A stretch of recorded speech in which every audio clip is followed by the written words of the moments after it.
Bwana, kutokea hapo uwanja wa Azam Complex, na hivi ndivyo kombe la Mtibwa Sugar Championship namna ambavyo limekuja uwanjani.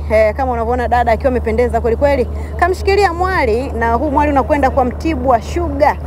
Mtibwa ameshuka daraja kwa mara moja tu, msimu mmoja. Msimu wa pili amejipachua mpaka amerudi kwenye ligi kuu rasmi.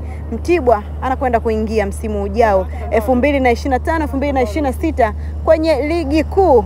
Ni namna ambavyo unashuhudia kombe hilo. Mwali huyu leo amecheza mechi ya kirafiki tu alivyokuwa kuja kukabidhiwa mwali wake na Mbeya City. Mechi imeisha 2-2. Yes, kama unavyomwona mrembo kweli huyu hapa, Black Beauty wao wanasema hivyo.